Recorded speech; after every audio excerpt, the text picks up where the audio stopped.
So I've been making jerk sauce for a while, and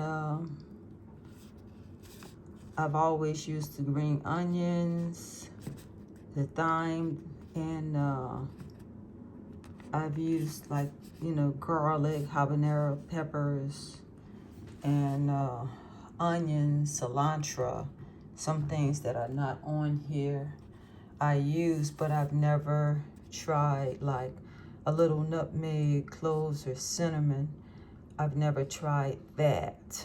But this time I put, I think, a tablespoon of brown sugar in there. So I'm just gonna try a little bit, because I have quite a bit.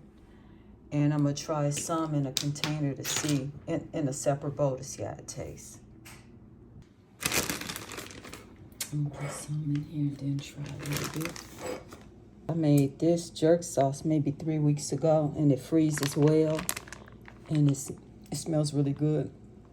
I can smell like pepper, so I'm gonna use this to rub over the turkey. So I'm gonna add a little bit to this bowl and see how the nutmeg and cloves taste with it, just a little bit.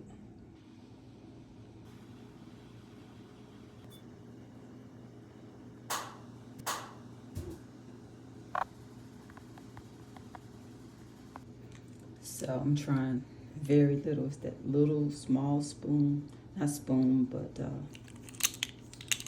measuring. It's, what is it, 1/4 teaspoon. So I'm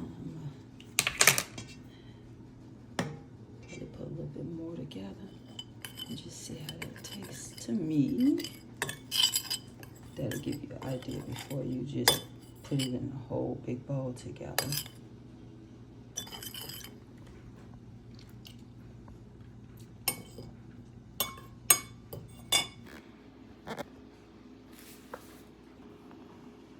So it tastes very good. I'm going to. That's the cinnamon. So what I'm going to do is add the other bag of jerk sauce to this. Yeah. But it tastes good. I think it just turns up the heat. So this nutmeg and ground cloves. I love the whole cloves too for tea. So that plastic is turned inside out to put the jerk sauce on it. So this is like right here.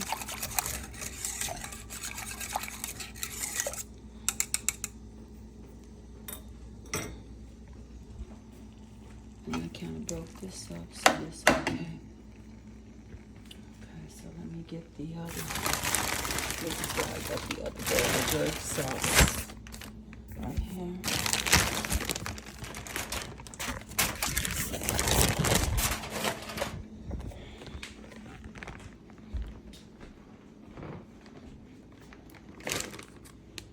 So I know I'm not gonna probably have to use all of this, but I could pour it back in the bag, but I don't use. So I'm just going to combine this together. Because one thing about nutmeg and cloves is very strong. They're very strong. That's why most of the time the recipe is like half or 1/4 a lot of times, when you're baking. So, yeah. Mix this up together real good. One thing about this recipe is very good is I've made turkey balls, like with that ground turkey. One New Year's Day I made jerk turkey balls, and a couple of people, my family members, really like it, and goes well on chicken too, of course. Anything you buy this jerk, you can add this to. Yeah.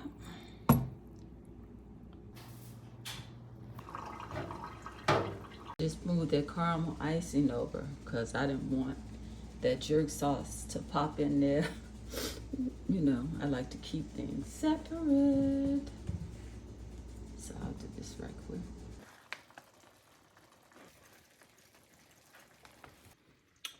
So it's ready to go in the oven.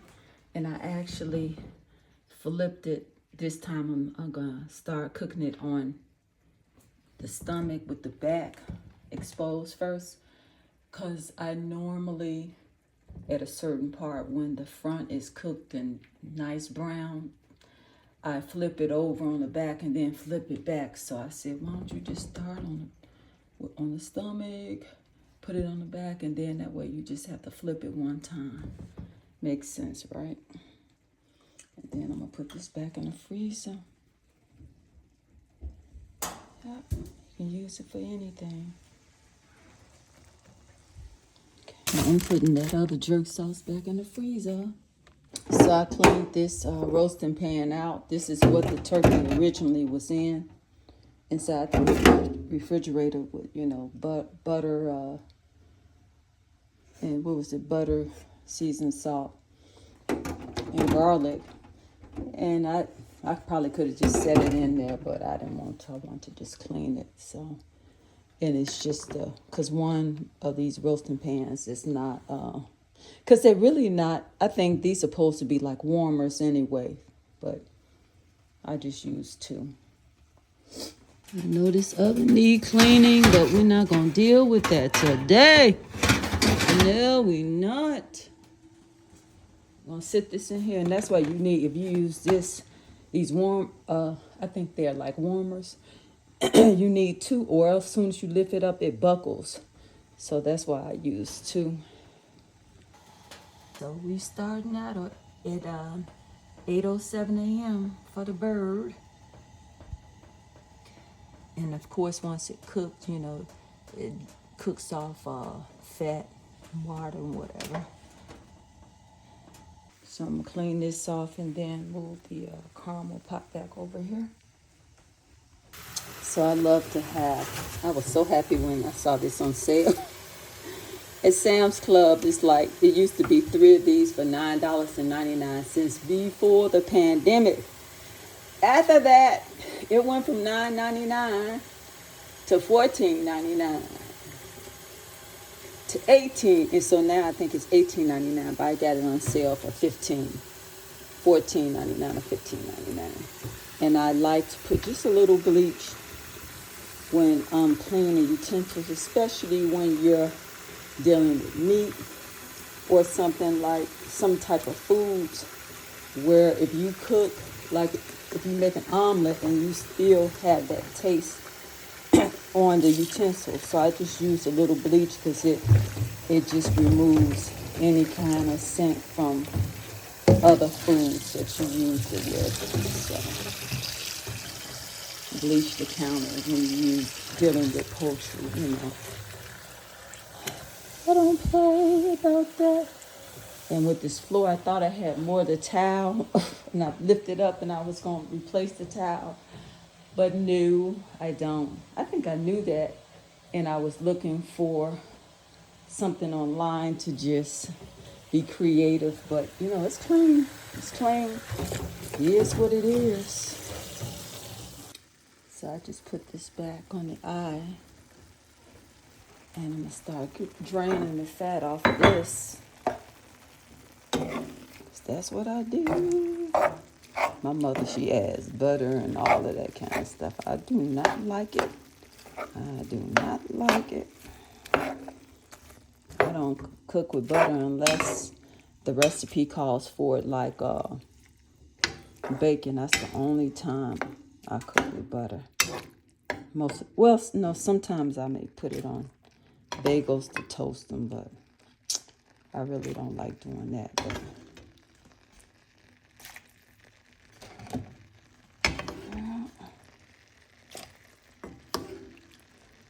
and I hear some people saying, oh, but that's what gives you the flavor, the flavor. And that's what gives you high cholesterol, too.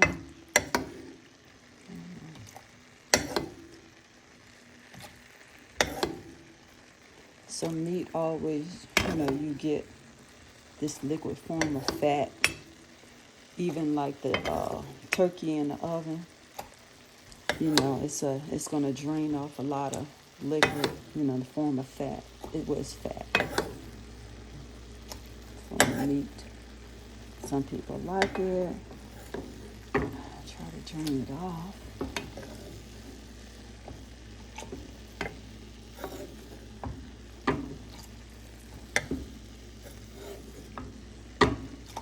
Just like when I make my mother's dressings, and what she does is she puts her turkey in the roaster overnight, and the next morning when it's done, takes the turkey out and pours the juice from the turkey into the dressing mix. But I strain it first to catch all that fat, the wobbly looking nasty fat. Even though, the liquid part is fat, but I don't like the other part, and because it's her recipe, I do it like that. Yeah.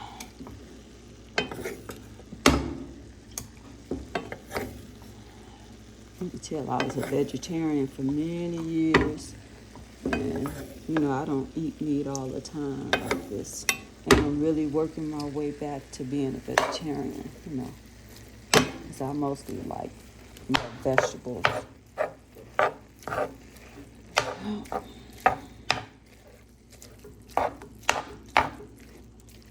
So from here, I actually have a recipe.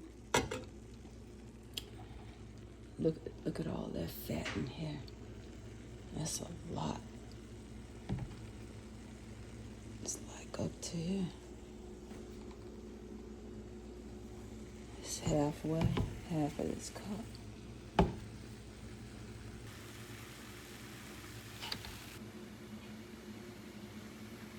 So it's up to here. It's that much fat that you drain off.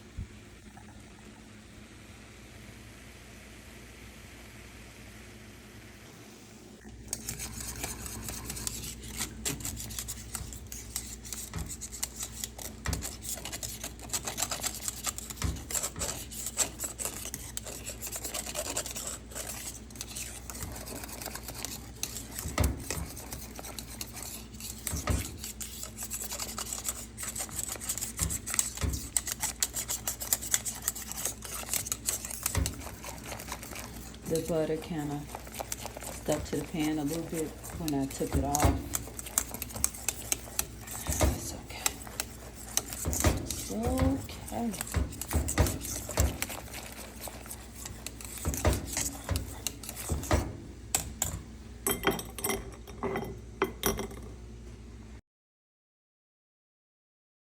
So I made a screenshot of the recipe. Because I hate that every time I would make it, I'd be tasting it. And I was like, man, just measure it out so and you don't keep, just measuring everything. So it's 4 tablespoons of salt. By the time you add all the peppers, the onion, and then the spaghetti sauce.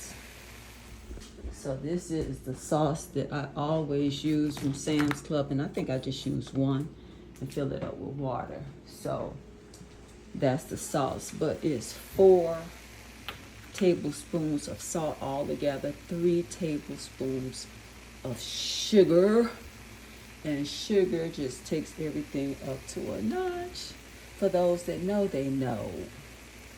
So what I'm going to do is start off with 2 tablespoons of salt, and then I'll add the sugar in once I get the spaghetti sauce in. So that's 4 tablespoons of salt, 3 tablespoons of sugar. Let's start off with just 2. So put the onion. You really, with the onions, whatever you want. It's really on you. So, let me see.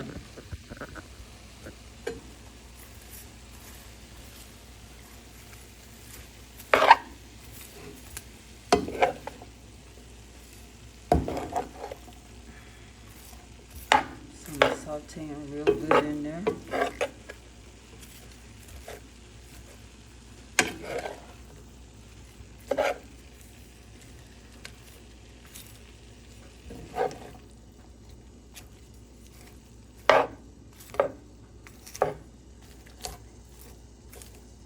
think that's all the onions I'm gonna use. And I'm gonna use these other onions, and I'm gonna do smothered potatoes. And I think I'm gonna make maybe a small eggplant parmesan dish to just use up that cheese that I have from Thanksgiving.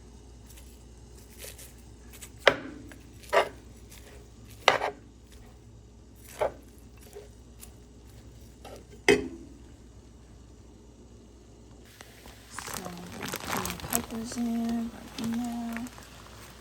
Oh, they look so beautiful.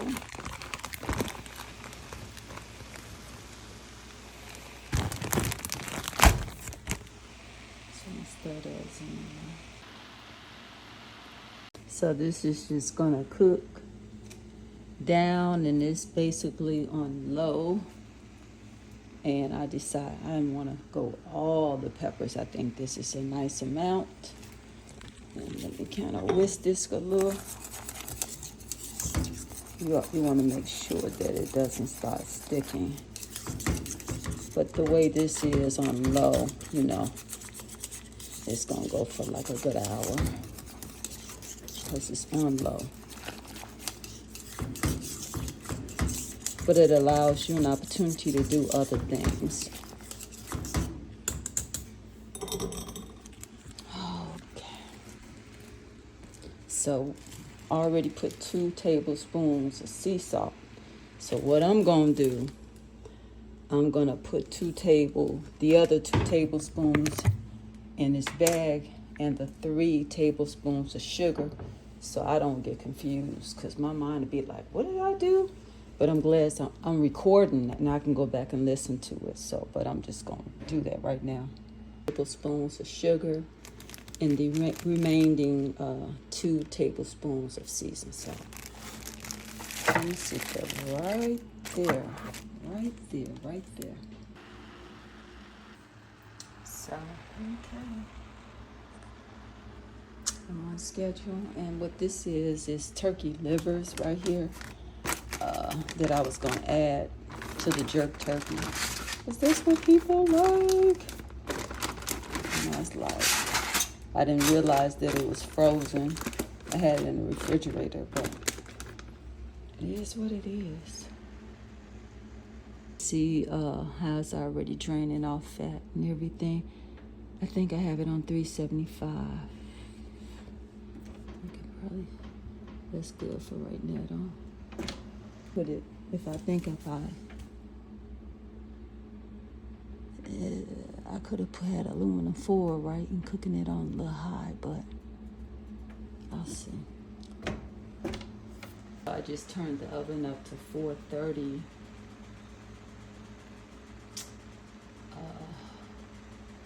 To 430. So it won't take forever to cook in the oven.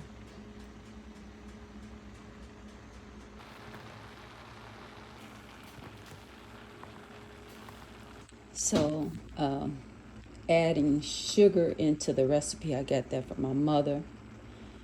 And a lot of times all you need is a little bit, but because I have all of the vegetables, it helps it to blend out good. So usually I would just put a little bit as I go. And last time I did it, I just would write down, like, let me start with 1 tablespoon. It's like, oh, let me do 2. And then I was like, okay, 3 is perfect. Let me write this down so I don't have to go through this thing, tasting every time, and not remembering. So it's 3 tablespoons of sugar and 4 tablespoons of salt. But you have the ground turkey, 2 big packages, and the peppers. So it's probably, so I forget, what I got left. So it's easily like around 6 peppers in there, different colors. And probably a good 5 or 6 of the little small onions I cut. So it really helps to blend, your vegetables with the meat well. It's coming along pretty good. As it really starts to get ready, it's going to kind of stick on the side, but you're going to see a darker color. You got to be careful. Once you keep it on low, keep this whisk, and this is good in case the sugar starts to stick.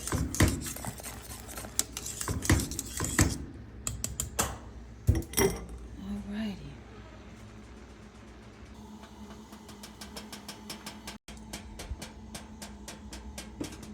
Turn the heat up some. Turned it up to 430 on that turkey. So when the spaghetti sauce is basically done, at a certain point, or after the caramel icing, I'm just gonna start boiling a pot of water and have it hot for the spaghetti. And I don't mix mine together. I like to keep it separate and let people scoop what they want, I don't like to mix the spaghetti and sauce in together just cause I don't. So I'm gonna add these livers to the pan right now. So the caramel, you can see the color is changing, and I can feel it sticking a little bit. Oh gosh, I accidentally had hit the knob.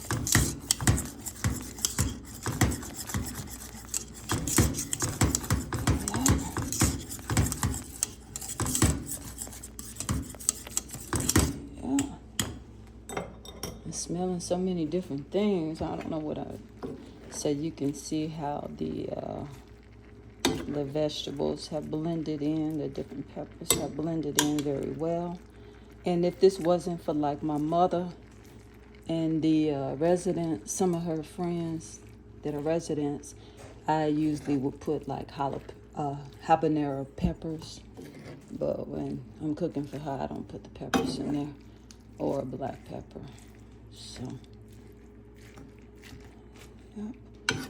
These are not hot.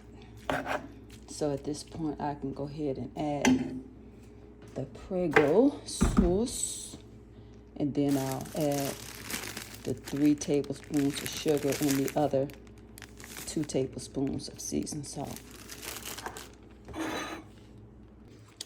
So what I always do is add this, and then I fill it up with water. And I have to, I think, because I got the screenshot of the recipe that I have. I'm gonna look and see how many cups of water that was. So I have in the recipe 6 cups of water. So I'm gonna find out if that's in addition to that, I think it is.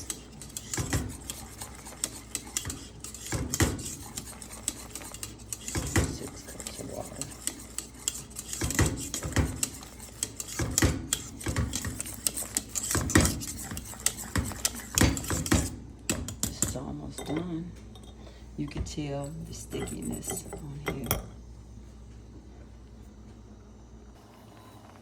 So what I'm gonna do is measure this water. I just filled that with water so I can have the precise cups of water that I use. So this is 5 cups by itself filled. So I'm gonna see.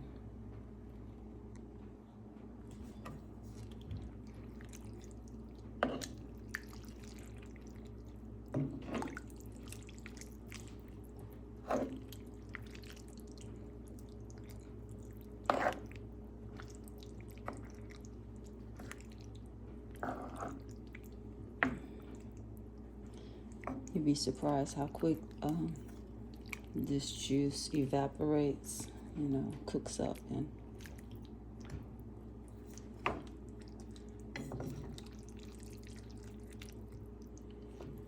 you'd be surprised. If you cook, you won't. If you know, you know. If you know, you know. This is about ready. I can't play with that. Can't play with this. Yep, can't play with this.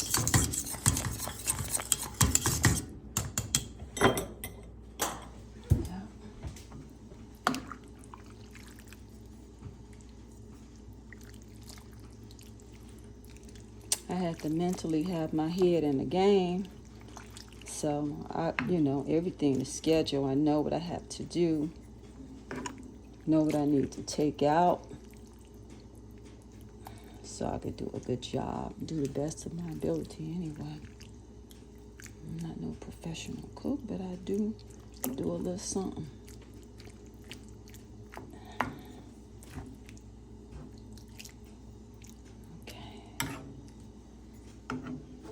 I'm going to add this seasoning in there.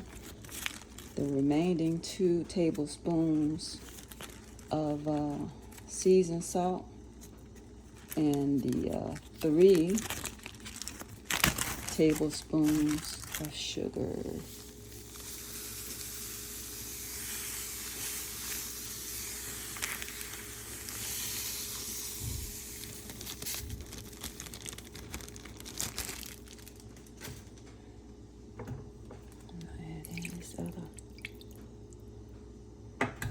Leave it right there for a minute.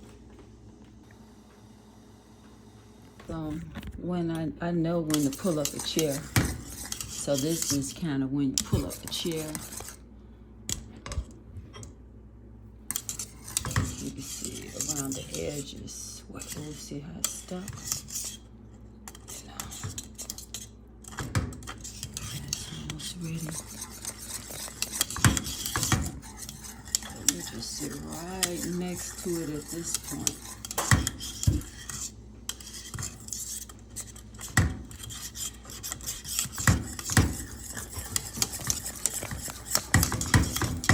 It's on low, it's on low. But by me having it on low, it allows you an opportunity to do other things and not risk, you know, the chance of it scorching or burning. When that happens, you can't use it. Unless it's lightly and you can just pour it through a strainer. And you don't try to, once you see it's kind of burnt, just try to pour it off and see. And then you can taste it and see if it tastes, if the scorchness or that, if it went all the way through the whole pot, you know. I didn't say that right, but whatever, you know. Yep, because sometimes when I make the banana pudding, I make it from scratch. And you're constantly stirring it because it thickens up real quick on it. You know, you start moving and then you can feel the weight of it. Just like you can feel how it has thickening up. That's what you feel. Where and I can feel how it's thickening up a little bit. And so with the banana pudding, man, that'll catch you even if you're standing over it. But I felt where it had got stuck, and that's, I'm not gonna scrape it. I just always pour it through the strainer.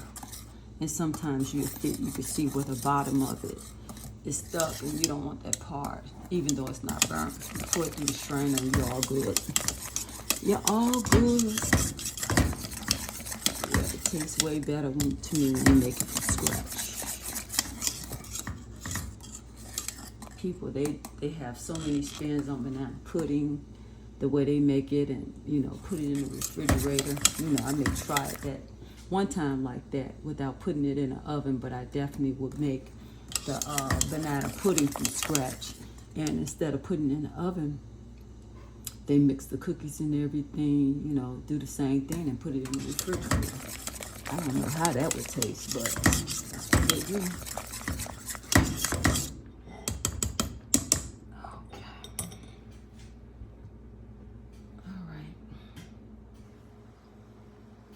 So once I have this caramel icing completed, and I put it on the two, am I putting it on 2 or 3 three 7-pound cakes? Then I'm gonna put a pot here and put some water. Start the water for the spaghetti.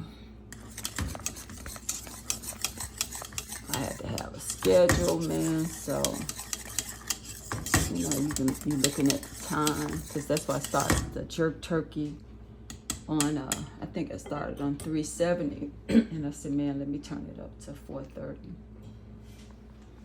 And I can smell it. And normally I would start it, you know, with the turkey laying on his back, but I wanted it to brown first. So I'm gonna start pouring some juice on the back. And then all I have to do is flip it over once, because normally I'll flip it over to the back and then flip it back over to the front. So you live and you learn, right? So you can see how this, how it moves. Almost.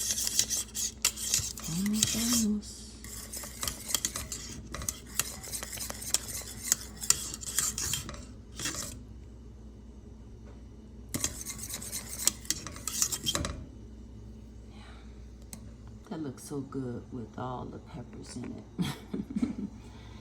And I was so happy. I saw them on sale at Mariano's, I think for 99 cents. So I grabbed like around 6 or 8 of them. 2 each, like 2 or 3 yellow, 3 orange, 3 red. Yep. And then I had some green peppers. And I think I just used 2 green peppers in the rest of my refrigerator. So I'm going to take this. Okay. God, this is a lot of juice.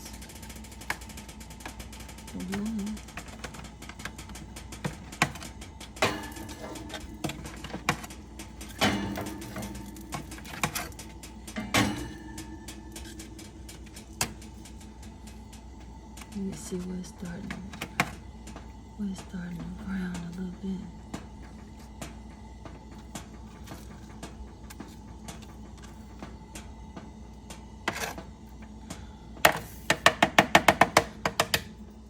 As it browns some more, I'm gonna flip it over and put aluminum foil over it. So it's 9:41, and I know that basically this caramel is done. You can tell how, you know, it's bubbling on the side, and you can see where it's sticky. This is when you can normally just take it off the eye, and then it will even thicken up some more.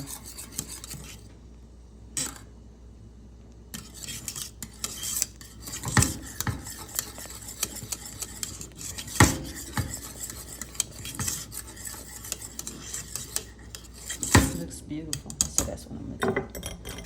Take it off the eye.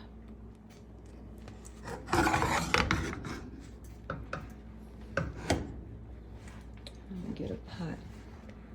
Start the water for the spaghetti.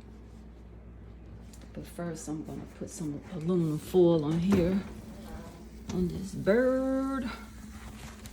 Yeah, I am. Let's see where that leg is browning on that side. So I think I'm gonna turn it around to the other side. 9:45, I put some aluminum foil on it, and it's at 4:30. So I'm gonna kick it up to, I'm gonna turn it up to 450. I start to do 475. Turn it up to 450. You see how that caramel moves? Yeah. So I'm gonna get the cakes out so I can ice the, well, it's 2 cakes. One of them, he just wants half caramel. So I put some in this little bowl right here and tasted it. And the first time I was like, oh man, I may need a little bit more, but I was like, just mix it good. And so it's actually perfect. And I think when you're cooking, you have to know who you're cooking for, especially elderly people. So I think this is perfect. It's not hot, but it's a beautiful blend of your different tastes. Sweet, nice and sweet, and you know, seasoned pretty good with just the seasoned salt, you know. So that's all you need in this, so you don't have an overkill, you know. And when you make your spaghetti, most people always put a little salt in the water. Yeah, so this is good. This is good, good. So I can just let that keep on cooking. I don't think that the water gonna hurt anything. I don't think, especially as it cook more. Okay, so this is good. You can see how that thickened up. So I'm gonna get the cakes and put this caramel icing on them, and I have cakes in the refrigerator. I'm gonna take a picture of it downstairs. So this is the caramel icing. So this is a 7 pound cake with caramel icing, and Brother Wallace wanted like half caramel and the other half plain. So it's 10:15 and I just put the pot on the stove. Woo! So we definitely won't be leaving here. Maybe we won't leave here till like 11:30.